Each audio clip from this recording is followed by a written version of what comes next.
How does one create history? By beginnings, wars, innovation, success. In over 200 pages, explore 50 years of WWE's historical reign in sports entertainment. WWE 50. Available March 31st. Pre-order now online or wherever books are sold. This is Shelton Benjamin. This is Harley Race. This is Mick Foley. This is Mr. Wonderful Paul Orndorff. This is the Monster Abyss. This is Daniel Bryan. This is JBL, and you're watching the MWF. Be there live.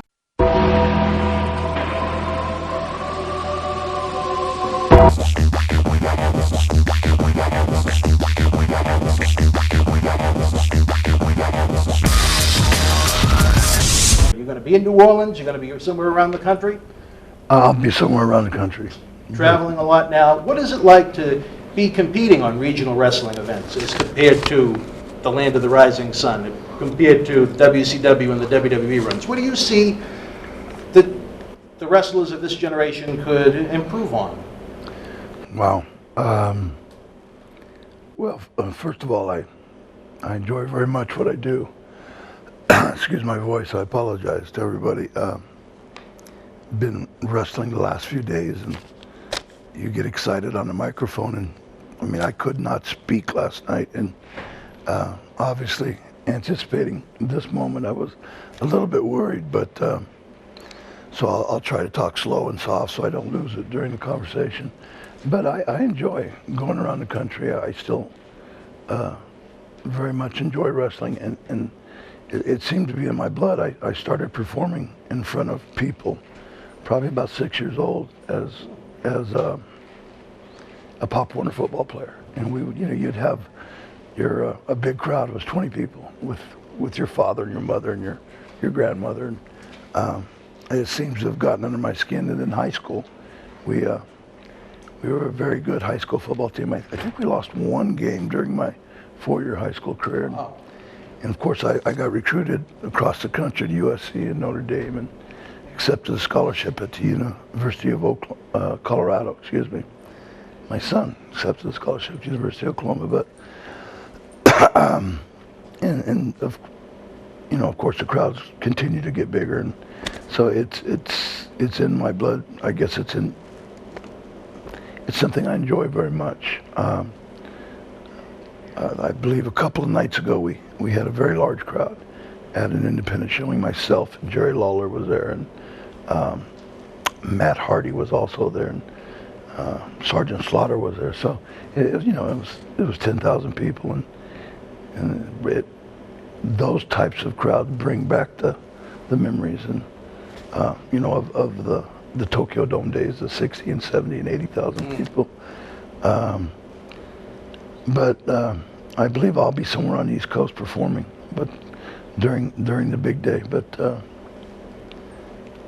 there was a part B to this question. I just like to ask the guys, professional wrestling is certainly going to be a transition phase. Regional wrestling territories are no more. And when it comes to a quote-unquote independent, the quality of an event, the quality of the athlete can certainly vary from promotion to promotion to promotion. As someone that's been to the dance, what do you see as something that wrestlers breaking into the genre today could do to improve themselves? Well, and the overall product that fans are paying their hard-earned money to see. I don't consider myself an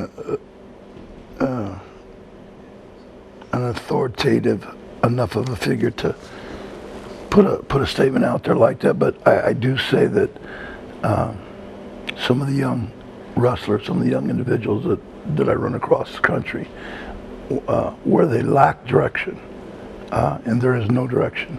In other words, the gentleman running the wrestling company should be in the stands, and obviously, if he should be in the stands, the guy that owns the company, because he can afford a ring and he can get 500 people to show up, then his wrestlers are lacking direction. and that stems from not only being a professional out of the ring, but also in the ring in terms of what they do and what they don't do. And so, you know, I had a bad experience last night that I don't want to get into, but things of that nature. So you're often surprised in the positive. Oftentimes I walk in, wow, this is extremely well run. The young men are not only good, they're well coached, they're professional, and then there's other times where it's just the opposite. So it doesn't, in my opinion, it doesn't bode well for the business long term when you have the negative probably more than the positive. So I'm sure a lot of your great fans that have followed your career know, newer fans that are familiar with Wikipedia and those types of internet resources, they know you had a hell of an athletic career before you ever stepped into the world of professional wrestling. You were an outstanding athlete, high school, college, the NFL. What took you from the gridiron into the squared circle? Well, again, I grew up in inner city Los Angeles, and when I was a kid, did you remember the football team called the Los Angeles Rams? Yes. That actually played in Los Angeles. Yes. And the Fearsome Foursome with Deacon Jones and Merlin Olsen, et cetera, okay. That was the type of football players that I grew up with. But, you know, being a high school All-American, a two-time college All-American, first-round draft pick to the Los Angeles Rams, that's what I wanted to be. And that's what I was going to be. And I had I don't know if you're familiar with a patellar tendon. It's a big tendon in the knee. Mm-hmm. And I was running a 40-yard dash and the tendon ruptured. And you don't come back from these types of injuries. For me to go on and have the career I had in wrestling, especially for a man my size, because the tendon is directly affected by size and weight. The only individual that came back and actually played, a gentleman named Will Chamberlain, he ruptured a patellar tendon. Didn't know that. And he came back, and the same doctor that operated on him in Los Angeles, Dr. Robert Curlin, also operated on my knee. So,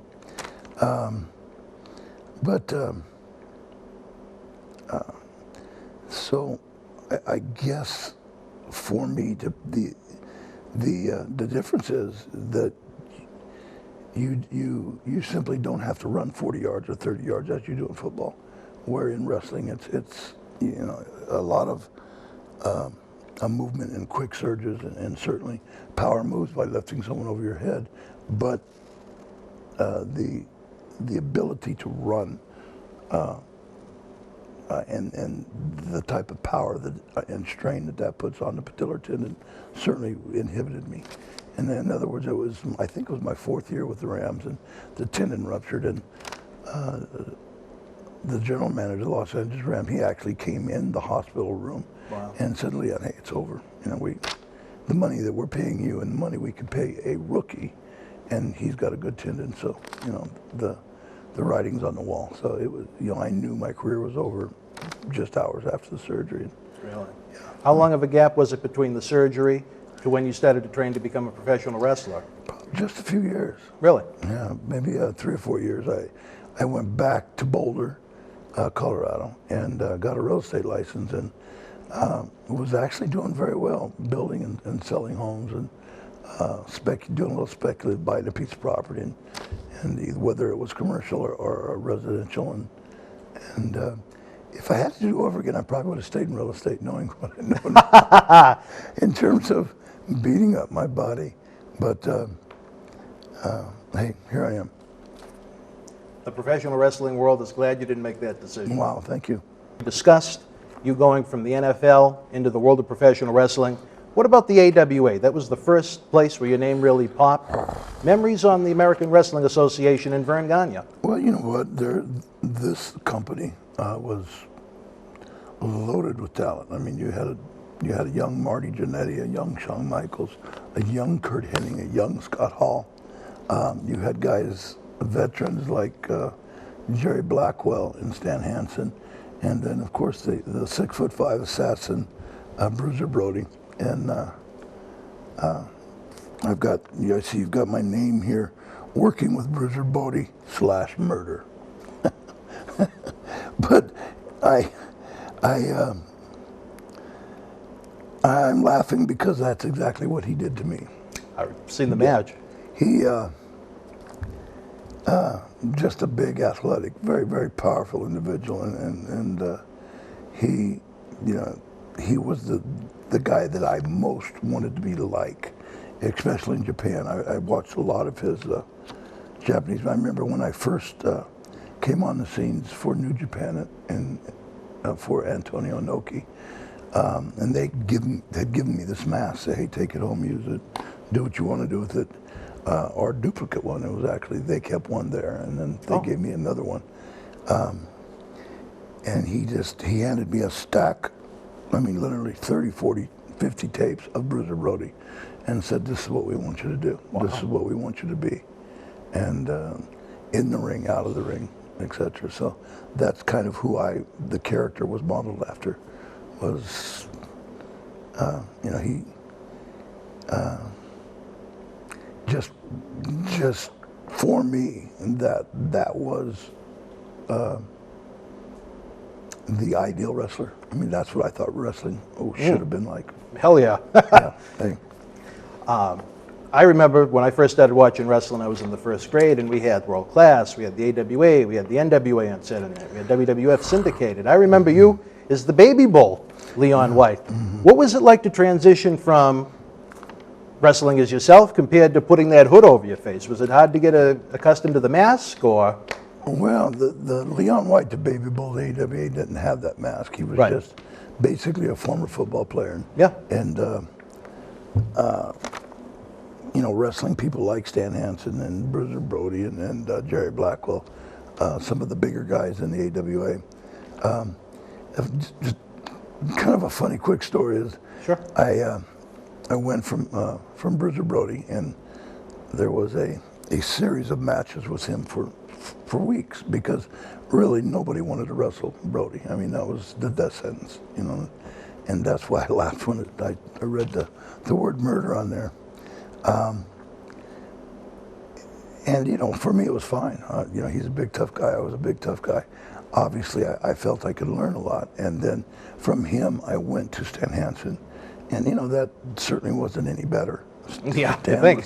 Stan was out of his mind, too. And he would clothesline you out of your boots. And he'd clothesline you so hard, you know, you would take the bump and sit up, and you would open your eyes and you couldn't see. I mean, wow. Literally be hit that hard. And Jerry certainly wasn't that as physical. When I talk about Jerry Blackwell, yep, as physical as those two guys. But, you know, big, powerful man that could move, legitimately drop kick at 400 plus pounds. And but he probably had the most heart out of the three, but still a rough night's work. So when I got done with those three individuals, you know, when over a course of a year, and then actually went on to what I would call a normal wrestler, a normal professional wrestler. And, you know, we came out of the locker room, he says, you know, Leon, you killed me. What are you doing? And I said, wait a minute, excuse me. I just got the living, you know what, beat out of me for the last year and a half by these three individuals. And you're telling me that's not the way it's supposed to be. So, in other words, I thought that was, hey, this is professional wrestling. And you want to be a wrestler, you know, you endure it. And I guess you give what you take, you know. So, anyways, that's how I was brought up in the business. And you know, that's what the original question was about, was the AWA and how I started out and why I became the character I guess I did. Yeah. Memories of Vern Gagne? Not many. He was really not around. Obviously, he was a man that had a lot of money during that period of time. I remember I got invited over to his house one time, and I was extremely impressed with this home. It was a home that was, if it would have been on the lifestyles of the rich and famous, really? It would have made the other homes look small and mediocre. This house was just, incredible. So he had that kind of money as the owner of the AWA. And I heard it didn't end up that way, that, you know, that his finances took a turn for the worse. But at this time, the AWA was in its peak, and certainly Vern was living the lifestyle. But other than that, I really don't have any. Memories on the man we had mentioned previously, Bruiser Brody. You had that great match on AWA television. You had to break your leg. Memories on the late Bruiser Brody, one of the all-time greats in the sport, to say the least. For me, probably the greatest. What you saw him do here in America was really a toned-down version of who he was in Japan, and that's the guy that I got to get to know. And I'm not talking about personally, but get to know as a wrestler and as a character. I believe at one point he finally accepted me in terms of a wrestler. Mm-hmm. And after having beat the hell out of me in, you know, my younger days for whatever, 2 or 3 months, he respected the fact that, you know, what I get dished out, I could also take, and vice versa. It worked. The doors swung both ways with me. So, and again, I don't want to sit here and say that I was great friends with Frank, but you know, we got to know each other, and we would occasionally have a beer. But for me, just a tremendous athlete, and had a psychology of wrestling that was tremendous. Would have been nice to see him get a big run in WWF before it was all said and done, because I think that would have been off the charts. I mean, like a Hogan, or I think it would have happened, definitely. Yeah. And you know, he would have surprised a lot of people in terms of his ability to draw, in my opinion. You know, draw and sell merchandise and stuff like that. Back to the summer of 1988. I remember as a fan getting the Pro Wrestling Illustrated magazine. In the back, they had they weren't like this. The pages went like this for the last article. The same month, adorable Adrian Adonis, Bruiser Brody, had passed away. Keith Frank, Adrian Adonis, was killed in a car crash, and Bruiser Brody obviously had the incident in Puerto Rico with Vader #1. What was the vibe around the sport at that point towards Puerto Rico and the incident itself? I don't know. I was in Japan at the time. You were in Japan, okay. I was in Japan, and there was a big deal about showing my face. They didn't want me to show my face, so I had a towel over my head, and I was reading the magazine, and the photographer had taken a picture of that and put that on the cover of the next magazine. You know, it was a sad day. I mean, the people of Japan, I mean, they truly mourned. You know, this guy was a great entertainer, great wrestler, great fighter. The people of Japan saw him, you know, a man with no fear, literally. You know, one of my deals is, I fear no man, I feel no pain. But I don't know if he really did have any fear. Mm-hmm. Certainly I do, but I don't know if he did. And that's the way he lived his life, and that's the way he wrestled, and just a tremendous wrestler. Now in Japan, the magazines, they're treated much, much differently than they were even during the late 80s boom. These magazines, they came out weekly, and they were a high-quality magazine, were they not? Yeah, it was. The wrestling magazine in Japan was mainstream, and I don't know. I sure wish I would have owned part of one of them, because it seemed like everyone had one. And I've been in every city in Japan, literally. Really? And every week you could buy one in any convenience store across Japan. So, Japan itself, how would you compare your experiences early on in AWA, breaking into the business, transitioning over to Japan for what was rare at the time, having a character that was created for you to fill as opposed to vice versa? We went, you know, the whole thing with Inoki, you have to remember, I debuted at the Sumo Palace, mm-hmm. and I was supposed to fight Fujinami, and Fujinami was reserved because he'd never seen me wrestle. Masa Saito had found me and said, hey, basically take my word, he can wrestle, and he could do this job, and you know, we're going to give him the mask. And Fujinami backed out, you know, at the show. I'm not doing, yeah. And there was a sold-out Sumo Palace, and Fujinami and I went on to be great friends and had great matches and a great rivalry. But Inoki had basically found this out in the ring, that Fujinami wasn't going to do it. He was leaving the building. And I guess had his fight, won, because Inoki had been on basically a 8 or 9 year run where he had not lost at this point. And I was having a beer because Masa said, hey, it's not going to happen tonight, so go ahead and have a beer. And Japanese, they have beer. It's part of the culture. The wrestlers have cold beer in the locker room. And again, it was sold out, and everyone was sitting on their pillows. In the Sumo Palace, you sit on pillows. You don't sit in the traditional situation where you'd have a chair. And all of a sudden, panic. There was just this panic in the air, and Masa was running around trying to find me because I was walking around just trying to absorb the culture. I was walking outside the dome, and and oh my God, I found you. You got to get dressed. Inoki's going to fight you. And I said, who's Inoki? And I didn't understand what I was getting into and who I was going to fight and the significance of it. This guy hadn't been beaten 9 years, and probably, if not the biggest name ever in professional wrestling, and including Stone Cold Steve Austin, on an international basis. This guy's bigger than those guys, or certainly as big. And when you talk about worldwide, okay, and you talk about America, of course, but got in there and probably in 3 minutes, they said beat him up in 3 minutes, and hit him like you're trying to knock him out. And I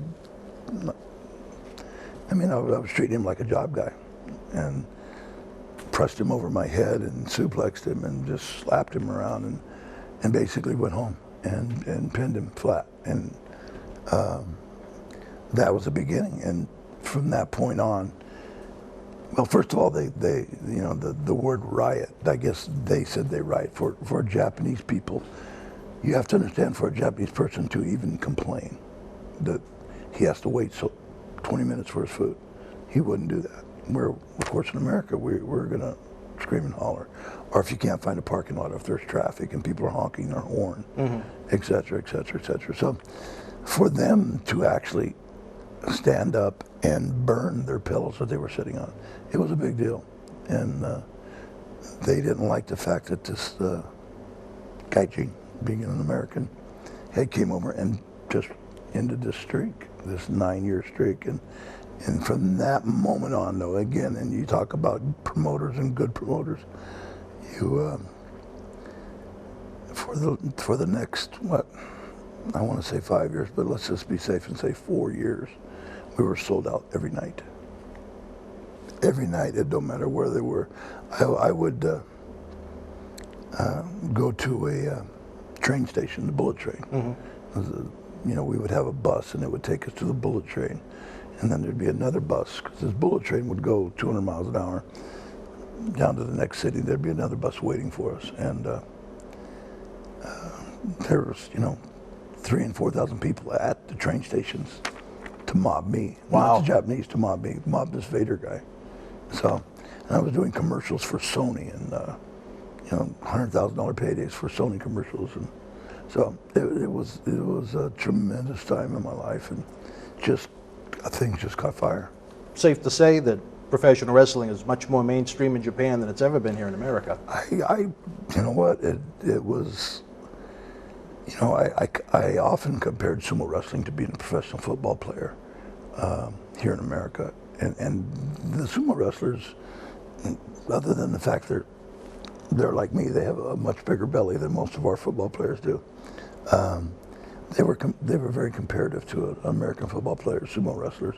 And this, of course, was before it was exposed in terms of a work, being a work, which everything is. And I say everything, I mean everything. Okay, in America, in Japan. But that's another story, another conversation. But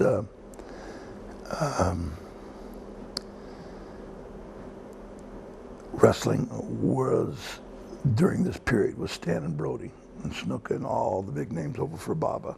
And now they had Vader. And and basically I made a Noki, and I'm not trying to blow my own horn here, but I made a Noki and Fujinami and Choshu and all of those guys that weren't relevant. I made them relevant because we would sell out 30,000 people or 40,000 people in a main event with me.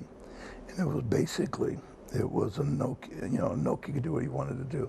Of course, he was the man. But the other guys were fighting now instead of, you know, hey, I don't want to fight him. Now they were fighting to get on the list to be my opponent because they would become relevant. They would move up to the main event and become relevant.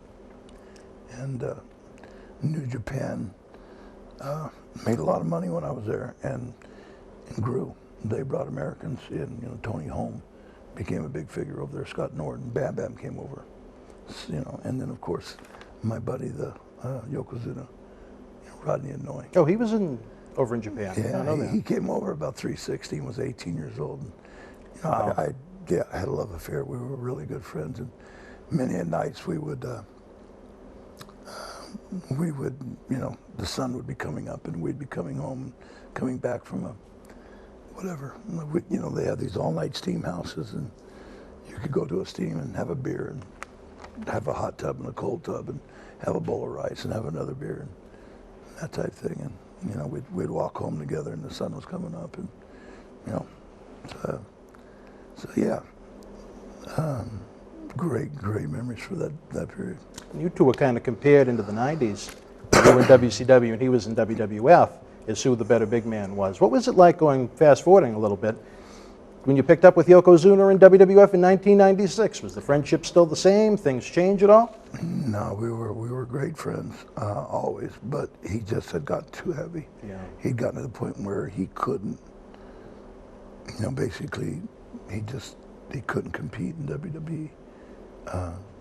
So he had the personality, he had the knowledge, and he just had gotten so big. I mean, I remember I fought him for the last time, I think, for me to fight him. Was in Madison Square Garden, and I truly believe he was close to 800 pounds. Yeah, the Survivor Series. Because I remember him at 400, I remember him at 500. And, you know, that's Rodney, you gotta stop, you know. And, but it didn't happen, and we lost a great one. Not only a great talent, but just, I'm smiling thinking about him. He was just a tremendous individual. Was it difficult to work with him at that size, or was it difficult for him to even navigate? No. That's the whole thing, is that he was such a good athlete. Yeah. He was so light, even at 700 pounds. That it just brings a smile to my face. Some of the, just like having a funny kid with you. He was like a kid, you know, a 700-pound kid. That's great. Yeah, thank you for bringing that. Good. It was nice. Let me ask you this one. We Nice talk memory. about Big Van Vader, a character that was created. What do you think would have happened with Vader if he indeed was portrayed by Jim Hellwig, the Ultimate Warrior?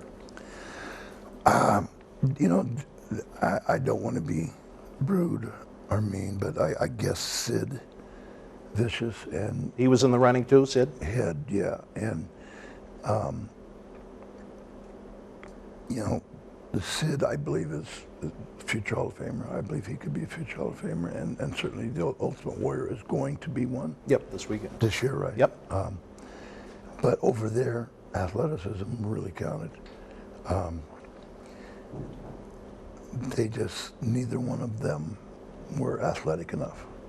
You know, certainly they looked the part for the American style, and you know the Right, the bodybuilder type look, bodybuilding, yep. and yeah, and I give them credit. So it takes a lot of work to look like that and tan, and but you know, these guys were, you know, Anoki and Choshu. They were in the, first of all, Sid was too tall. I mean, and to be that tall, and be awkward, and when I'm saying, in other words, you couldn't envision Sid playing a baseball game or playing a game of basketball. He just is kind of mechanical. Yeah. And I like Sid, and I like Ultimate Warrior, and I'm sure they could. If they were sitting here and they were asked about me, they'd say, "Well, he's a big fat guy." But the thing, I was an athlete, and I could move for move with these guys, and more their height. I think I'm a little taller than the Ultimate Warrior. I'm not sure, but it's just I could bend my knees and get to their level and move athletically, and for me that's where the athleticism paid off. What was it like in the series of matches you had with the Warrior before he walked out on WWE back in '96? You know what? There was only, I read that earlier, and there was only a few of them. Either my memory's lacking here, or we drew a couple big houses. I remember they put me and him on top in Canada, and the crew was actually over in Europe. You know, Razor and Sean and the whole crew, Brett, and they kept skeleton crew and when we drew like 300,000 people in Canada, and those are Canadian dollars, so I don't, but a lot of people. Yeah. So, but it was just for a short period of time, and I found it difficult to work with him because there was no rhythm. It was just awkward. I mean, he was just, I don't know. Do you think it was money left on the table after he left WWE and you never had a chance to try and get a big pay-per-view run out of him and so forth? I wouldn't never second guess Vince. I think he's a pretty good promoter, but I'm sure, I believe with my heart that Vince knows what he's doing. And in other words, it's, if you put 10 wrestlers over there against the wall, and he threw a dart on one of them, he could make money with that guy if he wanted to. So, going back a little bit to New Japan, the match, you need to YouTube it if you haven't seen it, fans. Big Van Vader and Stan Hansen at the Tokyo Dome. I know you've talked a little bit about Stan in our discussions, and that match, wow. I remember seeing it in the 90s, and then watching it again in preparation for our conversations. I just came out of your head. Well, you know what? Stan and I were friends, and Stan was used like Brody. First of all, Stan was a very good athlete, like Brody was, and like Shawn Michaels was. If you look at like Stone Cold was, and like Shawn Michaels was a great wrestler, he's a great athlete. Stone Cold, great wrestler, great athlete, great football player. I was a two-time, you can't be a two-time All-American on that level that I played, and not be a good athlete. Okay, so there's, The Undertaker is a good wrestler, he's great athlete. So I really equate, the two. Brody was a great athlete, football player. Stan Hansen was a football player, on the college level, and actually tried out for some pro teams. I don't think he ever made one, but that, the odds of making a pro football team are pretty slim right now. Absolutely. You could be a hell of an athlete and not make a pro football team. For whatever reason, but Stan was a great athlete, and that's why we had such good matches. Everyone knows about this match where he thumbed me in the eye and pulled my eye out, but we've had a lot of good matches. Because he actually, because of that match, really because when he pulled my eye out, he was my friend. I forgave him, and because of that, we did business. He came over and.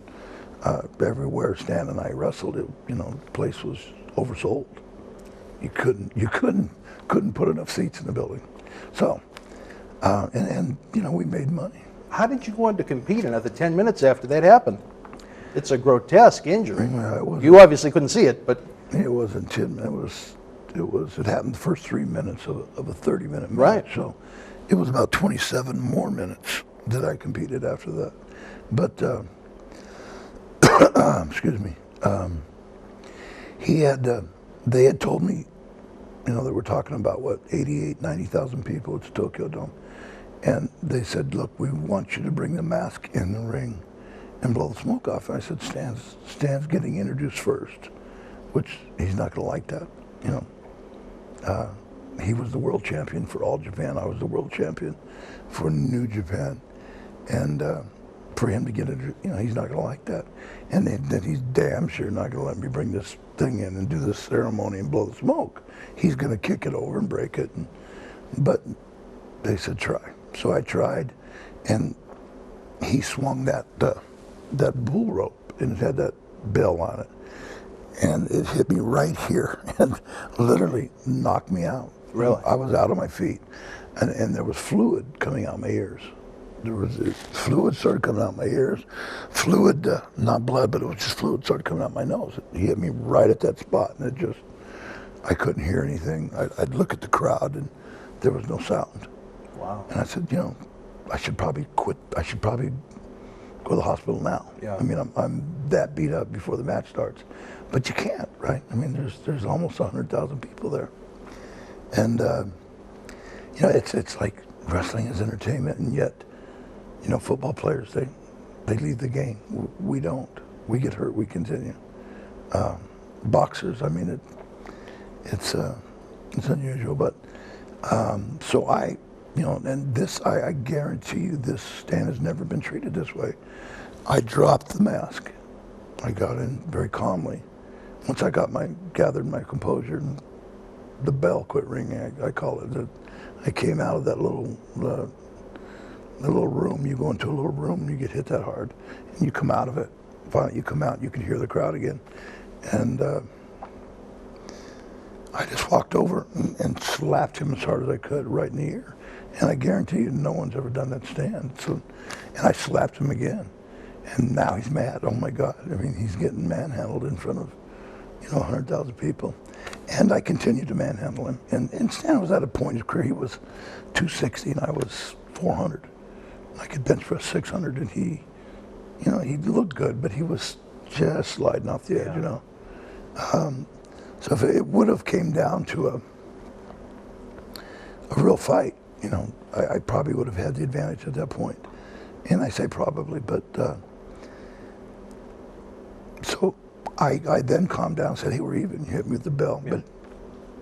And I slapped you in the head, and now let's calm down and let's entertain these, 90,000 people and get out of here. And anyways, it continued on, and I took him in the corner. I threw him in the corner, and I hit him about 2 more times saying, are we going to work? Are we going to fight? Because I'm going to make this decision real quick. And the next thing I knew, boom, the lights were out again, and my eye was on my cheek. And he had taken his thumb and stuck it, and it broke all the bones in my nose. Wow. And it shattered all the bones in my around my orbit. So it took 2 surgeries. Wow. To fix the nose and fix the eye. And then I would look to the left, but the right eye would stay straight. So because the eye had came out on my cheek, the cord had been stretched, so they had to cut the cord and get it to right, so that it would move properly. But we went on, and it had a tremendous match. Great match. Yeah. So Fans, if you want to see one of the all-time greats, 2 of the all-time greats, I should say, in Japan, YouTube that. Any of Vader's work in Japan is worth going out of your way to see. What was it like transitioning from Japan to working at WCW simultaneously? Initially as first, Sting, Steve Borden, and everyone knows Sting, right? I mean, Jesus, Sting's immortal.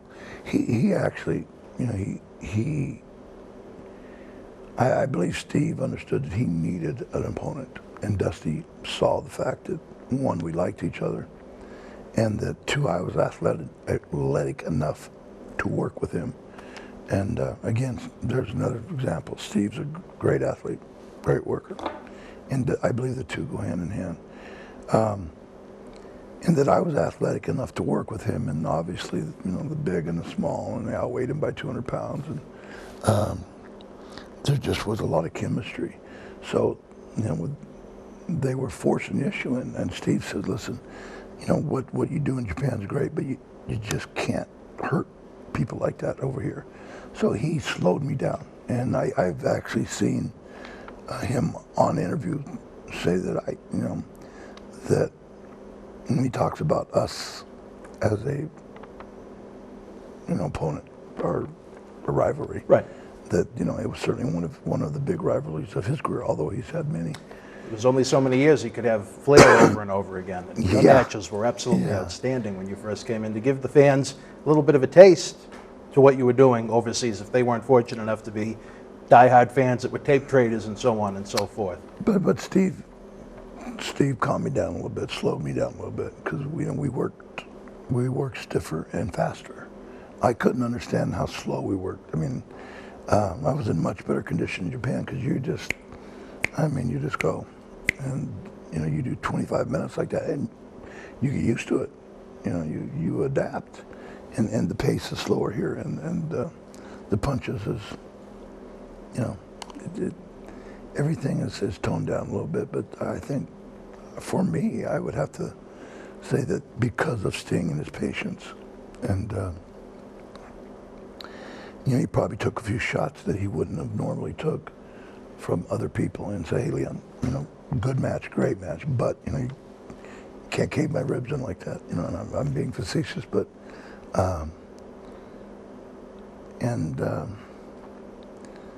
so yeah, probably I would give that credit to what your question was, how did I adapt? And I believe Steve had a lot to do with it. Sting. Yeah. Let me ask you about this one. Memories of a good friend of ours, man that sat in that chair, proverbially in this studio, Ron Simmons. Traded championship wins. He's not with us tonight. We were here to raise money for Globe Santa. Yeah, he was a tremendous athlete and very, very powerful man. It was Bill Watchwright was a booker, yeah, and they definitely wanted to get the belt on a black man, and who better than, you know, Ron Simmons to be the first. And they're all in the back, Dusty and Bill, and you know, and I remember Ron coming out to the ring and saying, Leon, you know what they're talking about, because Ron wasn't involved. And I said, I think so, but you know what? No one's asked me if I'd even do it. And Ron and I had a conversation that I want to remain confidential, but I walked up to Dusty and said, I don't know what you guys are talking about, but I really am, what's the word? I guess upset at the fact that no one's included me or had enough faith in me or respect in me to come up and mention that this is what you had in mind, what did I think? And so I'm not going to do it. And boy, you should see some faces. And I left. Really? Well, not the building, but just where they couldn't find me for an hour or two. You should excuse my voice. Good Lord. And a voice. Panic. It was panic. Really? And I was, you know what, I was honored. But I didn't have to. I mean, there was certainly, you know, sure, I'll do it next week, or I'll do it next month, or I'll do it when I get ready to, but I'm not going to do it. You know, my contract was such, I had some control. But I was honored to do it for Ron, and Ron and I were friends. And it turned out to be, you know, a big, big deal in history. Unfortunately, Ron was hurt, and he really didn't get an opportunity to defend it. He only had it 6 weeks, and I took it back. Not too long. So 6 weeks. 6 weeks? Yeah. So, in other words, it wasn't. I was expecting, you know, these huge crowds and these great title runs and title matches with Sting and myself, you know, trying to get it back, and Flair, and he was pretty much injured, and yeah, I'm sure Ron was disappointed in that, but it never happened, because you figured he would have held the belt for, what, a year at least. Sure. And then it didn't happen. And the money that was left on the table. And then I got it back, and you know, I had that run. I had that second title run of WCW. I mean, we really made money. Sting was back in the picture, and so. Let me ask you about this one, and I take this one almost personally because it's part of what got me back interested in WCW after a few years of it being kind of, The feud with Cactus Jack, it started out like nothing you've ever seen before in the WCW Saturday Night taping. Most of it was edited off of television. It was so brutal. How did that program get shit on the way it did? Pardon my language. It was just too good. And Mick and I have talked about it. Mr. Foley, I should say. He was, by the way, is a tremendous individual. Just tremendous. He's appeared in the MWF in the past. Good guy. Tremendous person. He's very, very smart. He's a wrestling savant. I mean, he has all these ideas, and you know, whoever, anybody that can put a sock on their hand and make $1 million.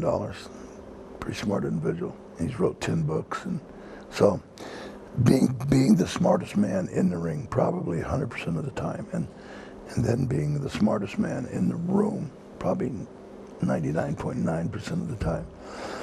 It was just Ric Flair was the booker, and I think it was too good. In other words, it was stealing the show. And obviously, Rick was the booker, and Eric was just coming into the picture. And Eric, you know, and in all fairness to Mr. Bischoff, he turned out to be a very talented wrestling executive. But at this time, and you know, in the beginning, he couldn't find his ass with both hands. And I think that's where the animosity between him and I began, because he was put in a situation of a lot of power, and he didn't know what he was doing.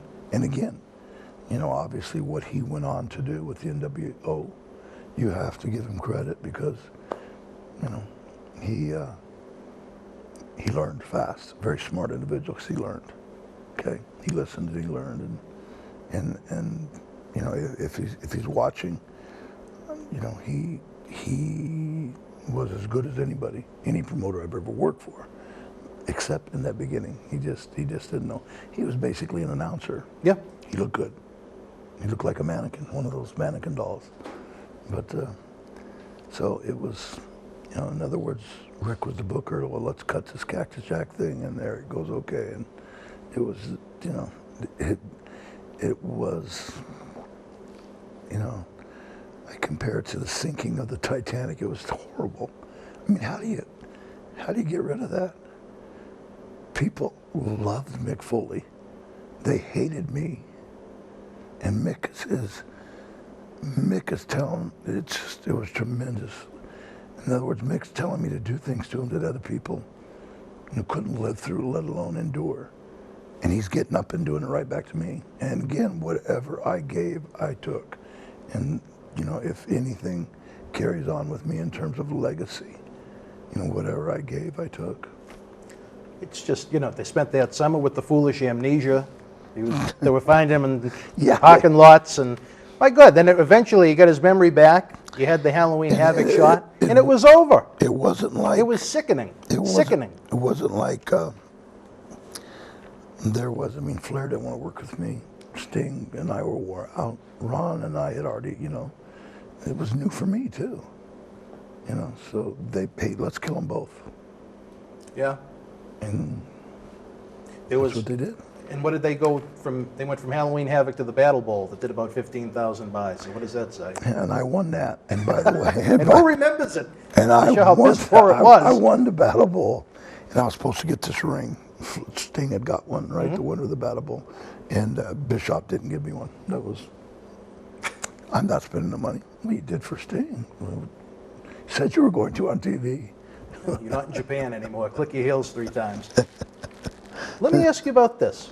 Over the years, people that have worked in WCW have described the infrastructure as anywhere from creative geniuses to complete imbeciles. You were around for some of the vets, some of the executives, the Bischoffs, the Wattses, the Ole Andersons, the Dusty Rhodes.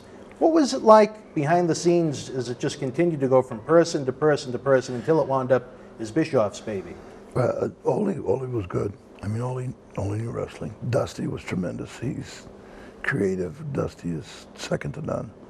Especially my interviews were good during Dusty's. Very much. Yeah. Bischoff was great.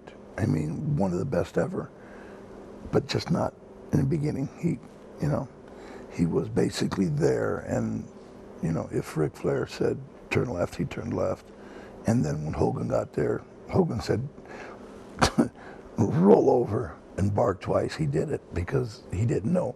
But again, you have to give Bischoff credit because he did learn, and he wasn't listening to. I mean, all those decisions wasn't, with the NWO, weren't from Flair and Hogan, and Bischoff came into his own.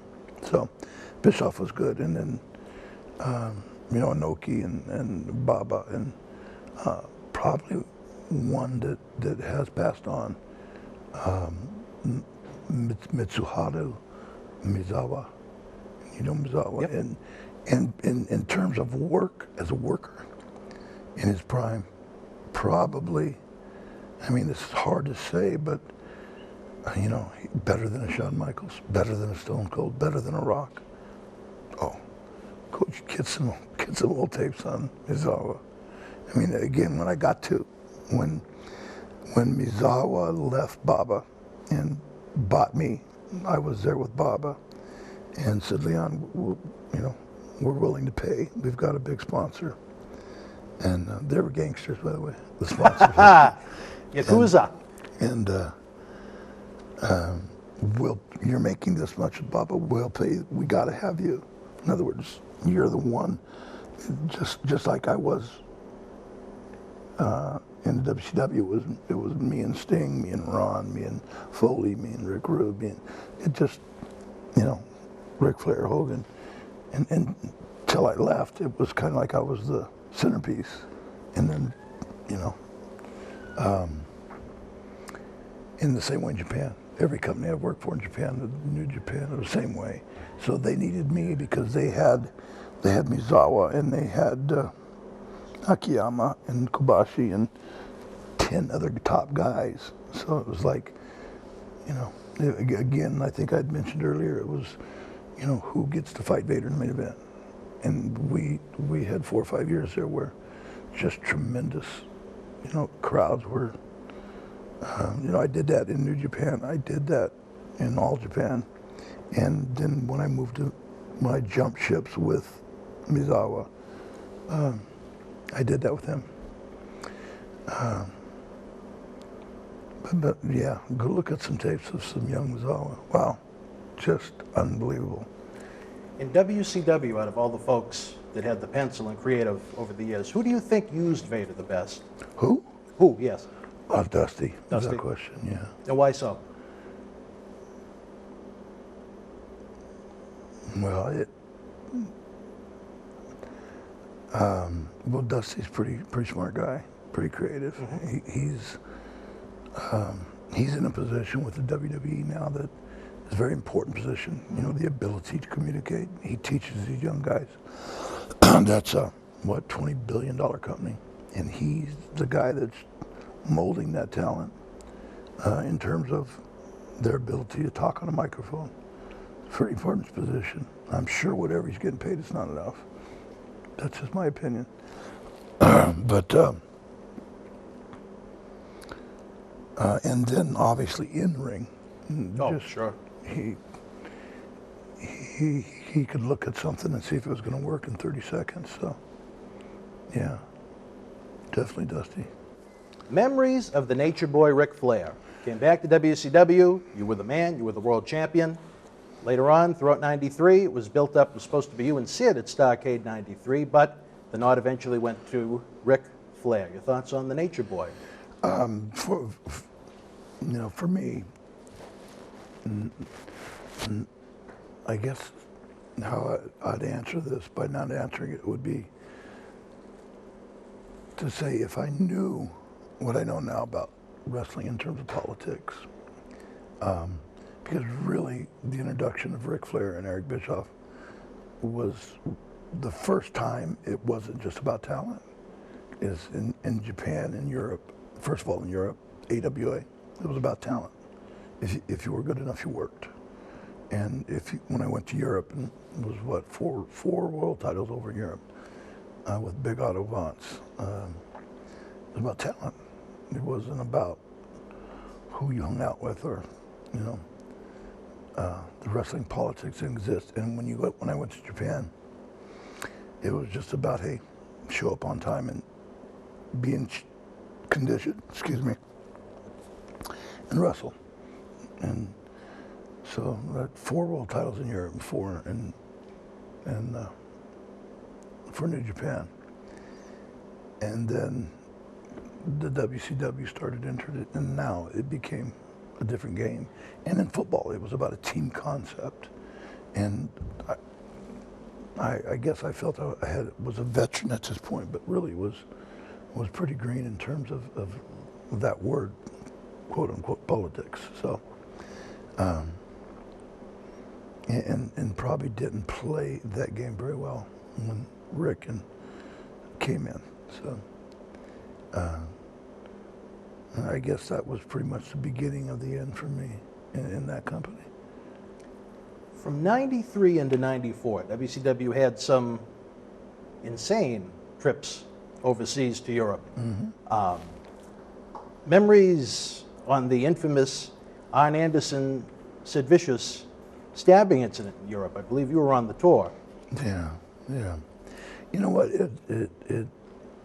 Arn Anderson's a friend of mine. Sid's a friend of mine. Sid walked out to me and he had a hole in his belly. So this is after the incident already took place? Yeah. Okay. Obviously. And blood was squirting out. And I grabbed him and I sat down in a chair and I stuck my thumb in it, in the hole. In Sid's stomach? Yeah. Wow. And said, buddy, you just got to stand here and talk to me because you're going to bleed to death pretty quick if this ambulance don't come. And it stopped it. And I had a pretty tight deal on it. And he calmed down because he was, Panic? It was about a 6-inch spurt every time his heart beat. Wow. So he would have bled to death pretty quick. And, but we had wrestled on the East Coast. I think it was in Florida somewhere, and or Atlanta, who knows? It was the East Coast, and everyone got done wrestling, and then we all met at the airport, and of course it was the executives and the bookers in one room, and everyone was drinking. So you have a long day of wrestling, and then you're drinking, and then you get on a plane. And then you get off a plane, wherever it was, and wrestled. You got off the plane, went right to an arena and wrestled, got back on the bus, and then drove another 6 hours. So and that's what happened. Fair to say, if you take away the alcohol and maybe some of the medication from the equation, that something like that wouldn't even happen? No, what I just said was it would have happened anyways. It's just long. Circus animal? Well, how do you do that? How does any human being do that? How do you get up at 6 in the morning and make a trip and go wrestle somewhere? And that's a long day. Trust me. Get on a plane, rent a car, and go wrestle, and then go turn your rent-a-car in, go back to the airport, and then you've got to wait 4 hours before your plane leaves. And then you get off the plane somewhere over in Europe, and you get on a bus and you travel 3 hours, and then you wrestle again, and then you shower and you wait till everyone leaves, and then you get on a bus and travel 6 more hours. It would have happened, period. I'm not even saying, I haven't mentioned alcohol, or I haven't mentioned specifically alcohol or drugs. Were they there? Probably, but it was just the scheduling was, it was bound to happen. Someone was bound to get in a fight. And I saw the fight, but specifically I couldn't tell who was right or who was wrong, or who was, who did what. And, I know Arn's a good friend of mine, and Sid is, and it was just unfortunate. Yeah. Memories of the tour where you worked Mick Foley? Like, WCW couldn't even get this right with the feud. It couldn't even be taped in the United States. Cactus Jack lost his ear in the middle of the match. Yeah, the ropes were steel. They were literally steel cables with just a thin layer of rubber on them. And he hung himself, and he was dying. He couldn't breathe, and so he was desperately trying to push these ropes over his head, and it just ripped the ear off.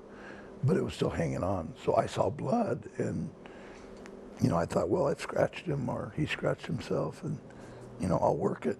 And so I hit it, and it just popped off. I remember it floating in air.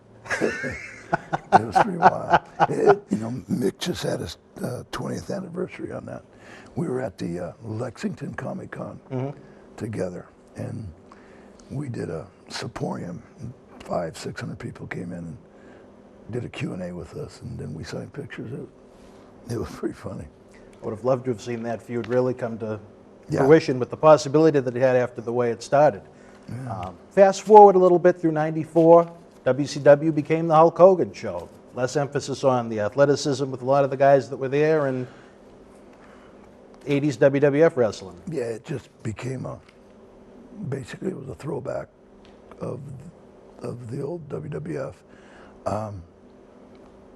But hey, I don't know. I think what we had before Hogan came, the Sting and the Rick Rude and that group, right? And myself and Ron Simmons, I think that group would have matured into, with a few additions,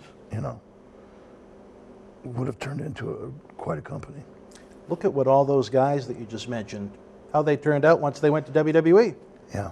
Could the same have happened in WCW? In other words, what Hogan left behind, Vince took. Right. Yeah. And he did a hell of a lot with it. Yeah. So, in other words, that company that was in place was Sting and myself and Ron and Mick Foley and Rick Rude and Sid Vicious. Pretty good group of guys. And the list goes on and on. Yeah. I know I'm forgetting somebody. And then it just changed. And like you said, it became the Hulk Hogan show.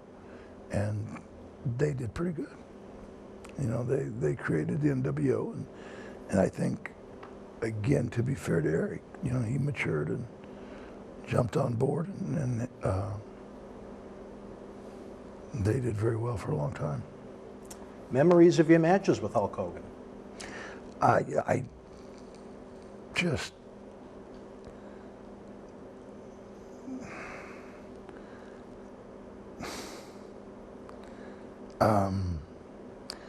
when you wrestle someone like a Shawn Michaels or a Mitsuharu Misawa or Sting, it was challenging. It was fun. This was different in terms of it was kind of like holding an old man's hand, and I'm sure I'm going to catch shit about that one, but he had to be gentle to a degree, so he didn't break the toy. It was like in slow motion. Just as boring. Yeah, not much you could do there. What about memories of Macho Man Randy Savage? You guys did at least a couple of tags, I think. Never got to wrestle him. I mean, never got a run at him, really. I would have liked to, because there was an athlete. Yeah. And certainly to the extreme, an athlete in the extreme. Very, very good one. But a couple tags, lock up, and get out. And so I really don't have nothing to say there. Fast forward a little bit through 1995, WCW turned you babyface to work with Flair and Arn Anderson. Happy to turn babyface? Did you think there were possibilities there for a baby Vader in WCW, or? No, I was pretty much on my way out. The writing was on the wall. I just was looking to go back to Japan. Had a deal in place for a lot of money. Oh, really? And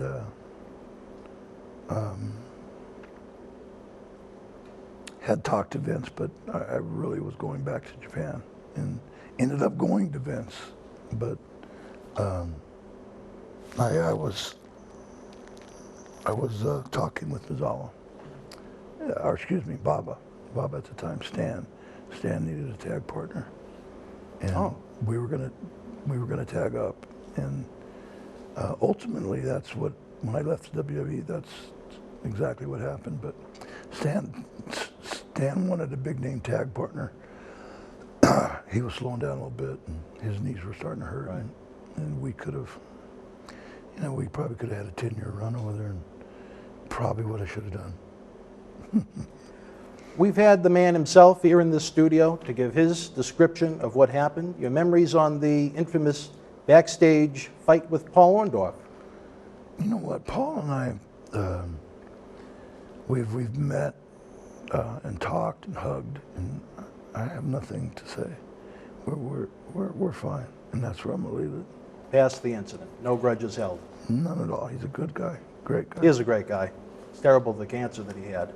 Really took a toll on him. But you know what? He's still God with bless us. him. I feel the same way.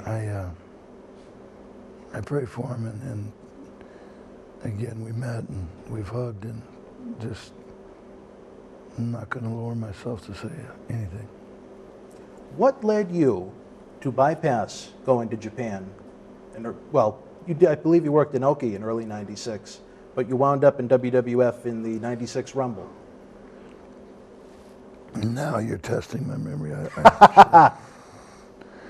I don't know. I think I was working for WCW, which in my contract allowed me some creativity. If you'll notice, I never got pinned by Hulk Hogan. Yep. Yes. That was in my contract. Not specifically to him, but Everybody. anybody. And in other words, if I wanted to, so Ron Simmons, I didn't have to do that. I chose to do that because I respected the man, the athlete, the business, Sting. Any day of the week I would have. But it was also in my contract where I could go. I mean, that was a Tokyo Dome. I fought Inoki. And Yes. Inoki was doing his retirement tour, I think is what you're alluding to, right? Mm-hmm. Yeah. And he just said, Leon, I don't want to talk. Just beat the hell out of me. And we'll go home. And boy, he shouldn't have said that because I beat the hell out. I beat the... You gotta watch that. You gotta show that, highlights of that. I mean, he took some serious shots. He took a suplex that would have... most men wouldn't have got it from. Yeah. Love the Japan. Did you see stuff. that? Yes. The belly to back I gave him? Yeah. That's Great stuff. one of the all-time great belly to backs. The fans that don't go out of their way to try and find the stuff from Japan, they really don't know what they're missing. You know what? The WWE is right to abolish that move because as good as I was at letting the guy go right at the right moment, I just held him a little too long, and he got up on the top of his head and could have killed him. I mean, but he's Antonio Inoki. It's a little different than suplexing one of these guys out here. So, yeah, but it still could have really hurt him. What were some of your initial impressions of WWF when you landed there, and the infamous angle you had with Gorilla Monsoon on Monday Night Raw? I like Gorilla.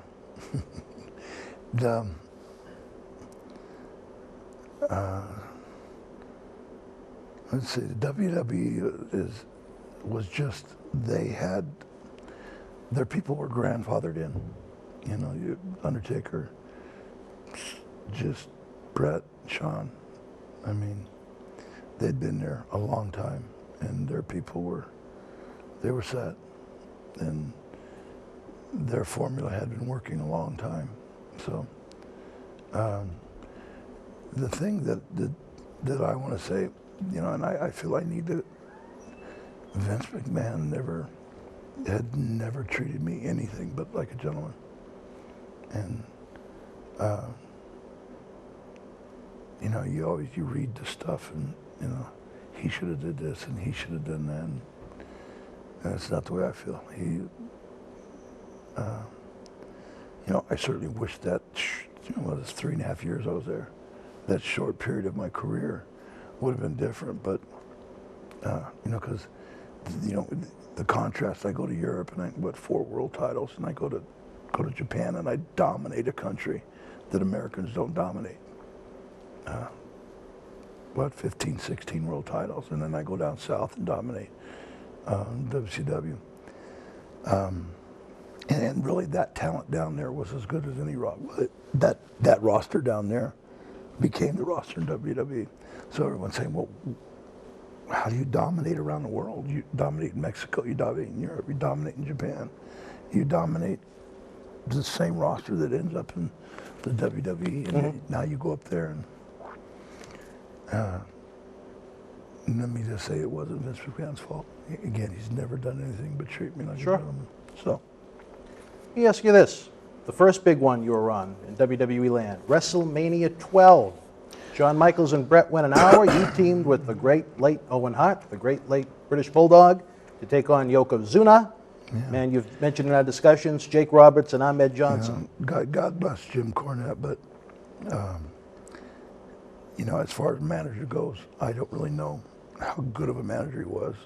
My understanding was he was a very good one. I mean, I don't know the criteria, is what I'm saying. I knew Hardy Race was a tremendous one. But he was also in a position, not only as a manager, but he was assigned matches like an agent would be. Creative work. Yeah, and creatively, he didn't have a clue what he was talking about. In other words, he got up in front of this 6-man contingent, and he said, "This is what we're going to do." And I looked over at Yoko, and I looked at Davey, and I went, "That's not the way we're going to do it."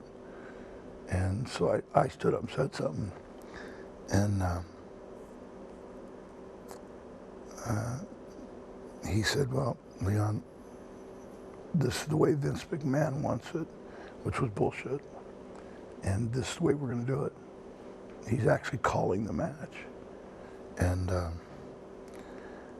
anyways, it just turned out horrible. It was a horrible match, a horrible beginning, and we all knew it. We were wrestlers, and he wasn't. So the one guy that didn't know what he was talking about was calling the match. And I just saw Jim at the Comic-Con. Well, I have no problem with him. We're fine, but that one moment, it just, he didn't have a clue what he was talking about, and it affected the show in the negative, because we were part of a big show. We were one match of a big show, and we knew what to do. Yoko and I had been working together forever. We knew exactly what to do and how to do it and when to do it, most importantly. Owen and I had been working. Owen was over for Inoki when I was there as the world champion. Davey Boy, I'd had many main events with him down in, so we didn't need any help, is what I'm trying to say. So. After Mania, they started the build for you towards the main event picture, but memories of Scott Hall, Razor Ramon, when he was on his way out at WWF, that was your first singles match pay-per-view. Scott, tremendous. For me, I think he's a tremendous wrestler. I mean, take all the other bullshit aside, okay? Scott Hall is a tremendous athlete, tremendous wrestler. You know, take away the drugs, take away the alcohol, take away the pills,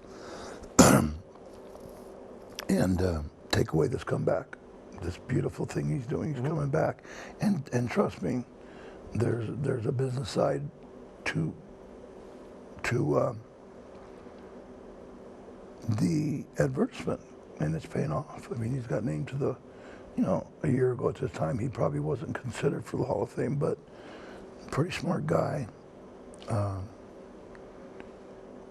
Has taken this comeback by Scott and has put it out on YouTube, and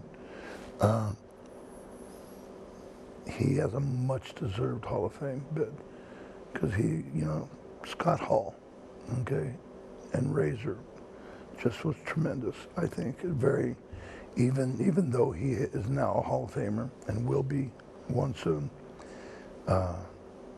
is still tremendously underrated. I mean, because of the fog that the drugs created. Yeah. I mean, he's in every situation he's been in, as far back as AWA, he was, in my opinion, the man. But, maybe back then he wasn't experienced enough to understand who he was and the power he had, because of the way he looked, because of his talent. You put Kevin Nash's brain in Scott Hall. he's tremendous, just tremendous athlete, tremendous worker. Great that he's doing so well. Great character, and the fact that he has came back and is beautiful. I like Scott, I always have, and liked his work a lot. Summer of 1996, built it up, Vader and Shawn Michaels for the WWE World Championship. Jim Cornette has spoken about it at great length. We want the perspective of the man himself. Was it a clash of the titans, so to speak, when you two began your program together? Shawn was a good athlete, and I could work with him. We had great matches, great. So, you know, the size difference, I think you have to put, you know, you have to put some credit in my corner. I'm working with a guy that's 195 pounds, and we're doing 20 minutes, and it's believable. I don't know how many 400-pounder, legit 400-pound athletes can do that. You know, can go 20 minutes with Shawn Michaels and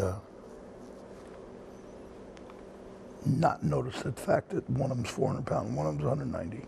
Great matches that you guys had at the house shows and at the SummerSlam '96.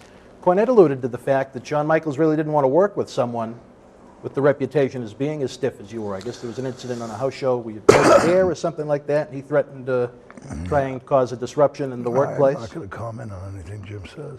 So, I mean, Jim just talks to hear himself talk. You think so? Oh, you know so. Well, I mean, I don't know. Why don't you Google Jim Cornette on YouTube? All right, so. I like that one. We don't need to belittle this interview. Fast forward to the fall of '96. The December pay-per-view was called WWE It's Time. Survivor Series originally. It was going to be the Vader and Shawn Michaels, hopefully the title change.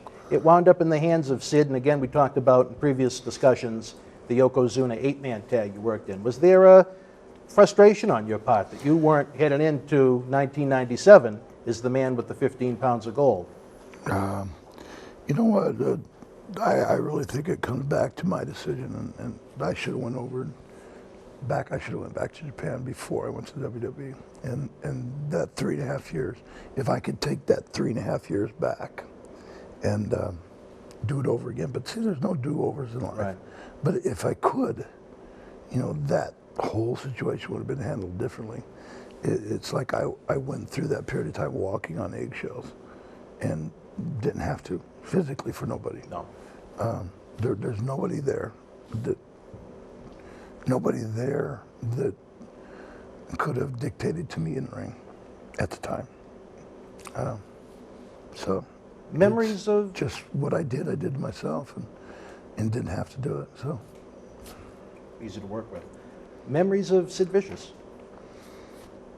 You know what? Sid and I were always friends. I enjoyed a time we had together as tag team partner. Master of the power bombs. Yeah, the only thing that Harley was this, you know, rough talking.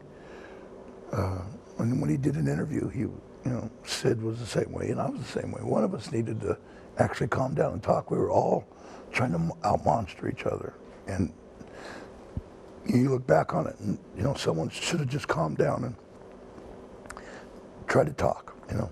But it worked very well for a while. We got along fine. Individual singles matches with them. Easy to work with? Happy with the matches that you had in '96? I'm sorry? WWF, the singles run you had with Sid? Sure, yeah. You know, they were grooming him to take the belt. And, yeah. Like I said, Sid is a big, good-looking guy, not the most athletic, and he knows it. Kind of like the Ultimate Warrior, not real athletic, not a fluid athlete, you know. Your memories of the Phenom, The Undertaker, man. You had a big program with the start of '97. You had the Royal Rumble match in front of 60-some-odd thousand folks. See, there's a difference. Look at The Undertaker and then look at Sid, the same height. But The Undertaker is obviously a very fluid athlete. A lot of the matches that we had were very, very good. You know, and one of the things, like I wore a glove and punched. One of my things was punching. It was the boxing thing. And when I left the WWE, The Undertaker put the gloves on and started boxing. Really? Yeah, you know what? Never thought of it like that. Yeah. And he didn't before, but he actually put on the MMA glove like I had. That's why I love these interviews. Who's the guy that's doing my Vader bomb now? What's what bomb? He's Batista. No, he's an amateur wrestler from Oklahoma. Jack Swagger. Yeah, Oh, the okay. I Swagger thought you bomb. meant a power bomb. Okay, I got you. That's flattering, I guess, you know. Shades of Vader, indeed. Memories of the manager you had after Jim Cornette, one of my great friends in wrestling and in life, the late Paul Bearer, a man that's been in this facility many times. Paul and I got along great. It just, we didn't really, you know, he walked me out, but we didn't really, in terms of talk wrestling or psychology, if we had a spot, we'd talk, but it wasn't normal, like, you know, Harley and I would talk wrestling, and so it was a little bit different with Paul. And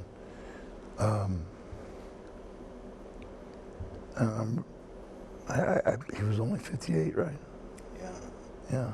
So or was he older than that? No, I think right around 58. He wasn't 60, I knew that. And he was definitely beyond his mid-50s. Yeah, we lost a good one. And, Oh, my God. It was one of the he's worst going days of my life. Going into the Hall of Fame, right? Yep. Yeah, which is He was well hoping that deserved. he'd be with Undertaker, but Well deserved. they decided to do it close to home so his kids and everyone else could make the trip over from Mobile. Miss him every day. Your memories on WrestleMania 13. Maybe some fans had hopes that Vader and Mick Foley feud would come out of it. There was a big one in Chicago where you and Foley took on Owen and the Bulldog, Austin and Brett in that great I Quit match. Memories on the big one in Chicago. Buddy, you got me. I'm blanking. I'm serious. I can't comment. I don't know if that's concussion number 35 or 48, but that's a blank. I hope not. I hope it's a blank. It happens. It happens. 97 is when things really started to go downhill, in my opinion. Maybe not yours, but you had a couple of great main event programs. You had that brutal fatal four-way match. We're talking about the WWE? Yes. Oh, I thought I was already back in Japan. No, not yet. You went back. Well, you left WWF. When I left the WWE, I went back and 5 more world titles because I was allowed to be myself again. In other words, I didn't have to walk on eggshells and pamper people that demanded to be pampered. And I was able to let my character out. And I went back to Japan, and I think I became the first American to win the Triple Crown. I became the first wrestler ever, Japanese or otherwise, to have the New Japan and the Triple Crown. And then I won it again. And then I won the Noah world title. And then I won the shoot fighting world titles. And all this happened.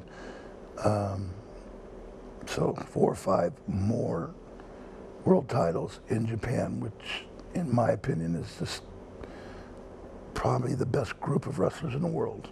Now you have some individuals that are really good, like a Shawn Michaels or an Undertaker, but as a group, Japanese, you know, from your bottom guy to your top guy, they're the best wrestlers in the world.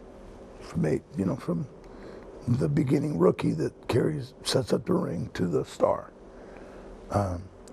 So, you know, it's kind of hazy what really happened in the WWE. And for me to go from being the world champion, the dominant world champion, probably maybe one of the most dominant world champions ever in the history of the WCW, or ever. And then to have that run and then go back. Because again, it was like, you know, cut a new deal with Baba, you know, riding first class, and you know, they pick you up and they chauffeur you around, and what I think was 5 or 6 world titles in the rest for the rest of my career until I did retire and from Noah. So it wasn't, you know, you were talking about 97 and things were getting bad. It wasn't that my knees were bad or my back was bad or I was getting old. It just, and I'll answer the question like that and say that it just wasn't the place for me to be. And it was time to get out. And I asked for my release and I got it. So You had your last match at Madison Square Garden against Foley and Ken Shamrock. there you go. There you go. Let me ask you about this one, a big event in wrestling history. Still talked about to this day, the Bret Hart and Shawn Michaels incident in Montreal. How would that have gone down if you were involved in that match instead of either Shawn or Bret? If you were attempted to be screwed over, so to speak? You know what? I really don't know how to answer that question. I do remember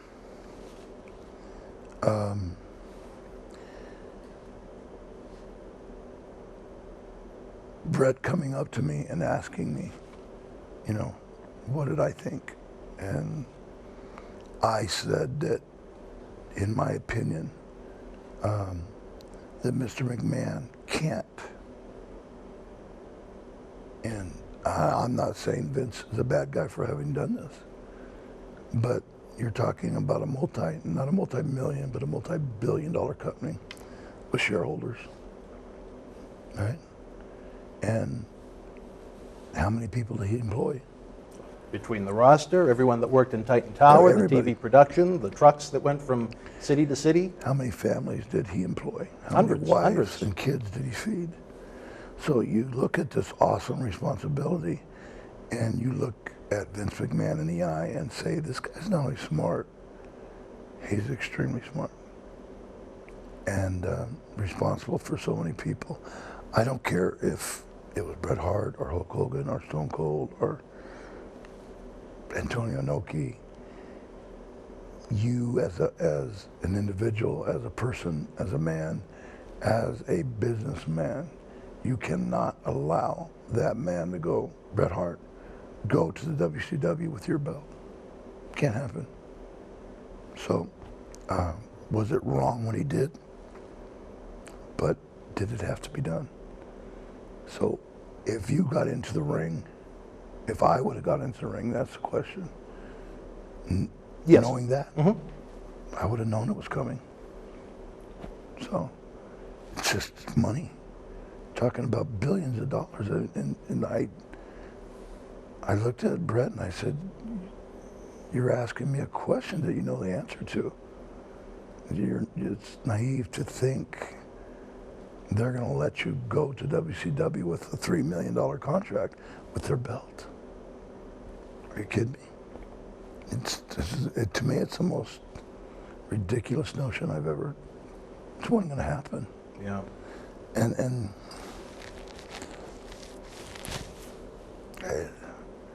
we're talking about black and white here, right? I mean, this is reality in business, and it does. I don't think it makes Vince a bad guy, and Bret certainly trusted him. Bret is a very good friend of mine, smart man, but I don't think he got it at that moment.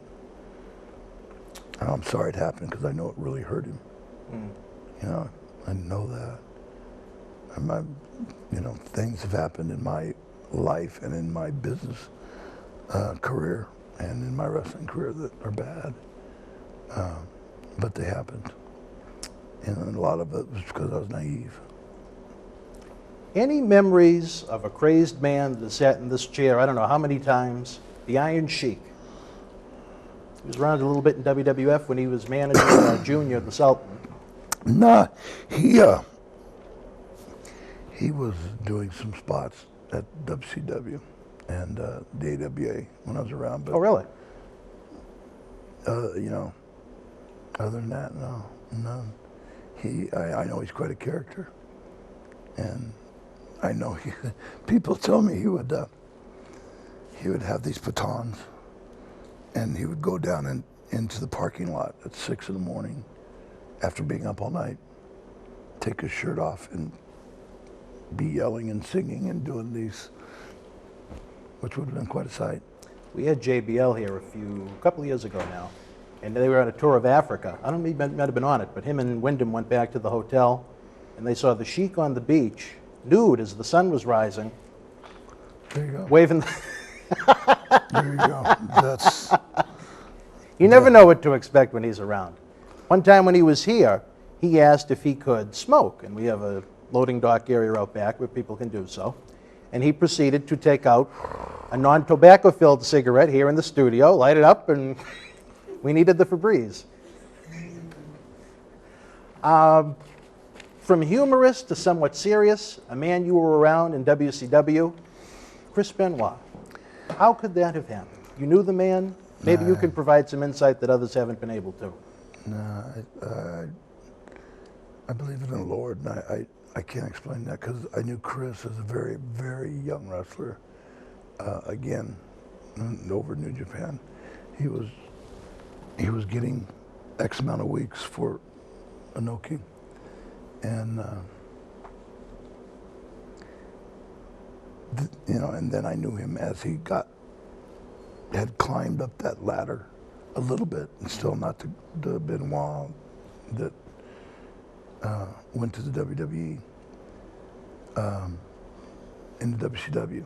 In other words, I was on top with Inoki as a champion, and he was kind of the first match, and just a nice kid. And then I knew I was around him again in WCW, and he was a mid-card guy. Physique, obviously the physique was getting better, which I guess the steroids were increasing. Found in the home, yeah. And but again, always a gentleman. I remember I signed that it was an 8-match contract with the UWFI, that shoe group, and I was able to do that. So they would have to give me the time off. That was part of my contract. And I showed him how much it was for the. He said, "Well, you're making this much here at the WCW, which was a lot of money, and then you get to make that on top of it." And he was very impressed with that. And Too Cold Scorpio was there, and just was a friend. And God, how could you explain something like that? Horrible. Let's talk about something a little more positive. What has Vader been up to since he's been seen on the national landscape? You had a couple of brief spots on WWE television. You've been back in Japan, ultra successful. Since time came to an end on the national spotlight here in the United States, what has the man himself been doing? Well, I have invested a lot of time and money into a exercise device. And it's about 35 inches long, 37, very lightweight. It has interchangeable. Have you heard of the Bowflex? Yes. It's a Bowflex it's a stationary device in home gym quality device that has these bows or rods, and they call it the Bowflex, and it's done about close to $200 million now. Nautilus owns it, and Bowflex is a sister company. Oh. What I've done is created a portable, one of those, one that breaks down and fits in your suit bag, and extremely effective in terms of an upper body, complete upper body, your stomach, your chest, your shoulders, your thighs, your traps, your back, literally everything. And it's so durable, and the rods provide such a positive and a negative resistance, and they're interchangeable. So, I can use it, and I'm pretty strong still. You could use it, or this young lady here could use it, because you can interchange the rods, and it only weighs about 3 pounds, 2.5 pounds. So it's lightweight, durable. PVC type material, and we have a patent, and you know, in the process of making prototype. And Really? yeah, we were going to call it the Vader pump, but it's just too close to home. Just it's more of a pump. It's the pump, you know, and the pump obviously alludes to what it does to your body also. So that's a big part of my life right now. So That's we'll see how fantastic. that That's goes. something we'd like to talk about work- once it's available to consumers. Well, that I don't know. Knock on wood. Yeah, and then I've done a lot of work with the Wounded Warriors. Really? This company's called the Wounded, which camera's on right here? The Wounded Warrior Alliance, with that guy named Dave Reaver. And Dave is a Vietnam war hero, and he's grossly disfigured. You know, he has no ear, he has no face. He came home and started this company. And they're a big company. They're not as big as the Wounded Warrior program. But Wounded Warrior Alliance, they have ranches, and they bring the soldiers out. And we, as a counselor, you go out there and you help these kids. You know, you get them in the gym and get them back on their feet. And that's, you know, the men and women of our armed services. And this is horrific that one of these individuals that have defended our country commit suicide every day.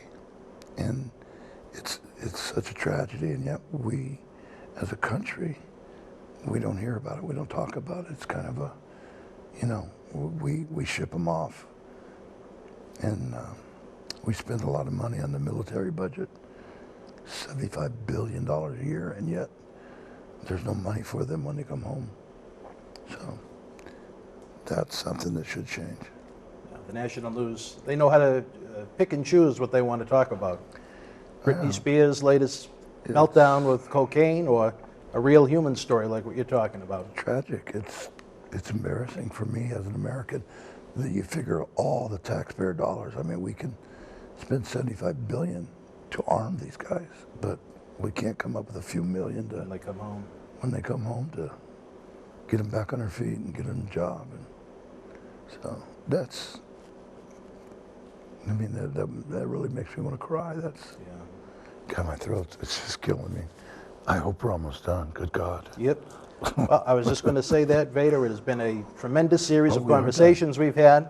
Been an awful lot of fun. I am proud to say that you're here at this studio. And you. we look forward to continuing the relationship as time goes on, whether it be I hope Millennium so. Wrestling Federation live events. I mean, there's so many sheets of paper here with questions. We could have gone on for another 4 or 5 hours.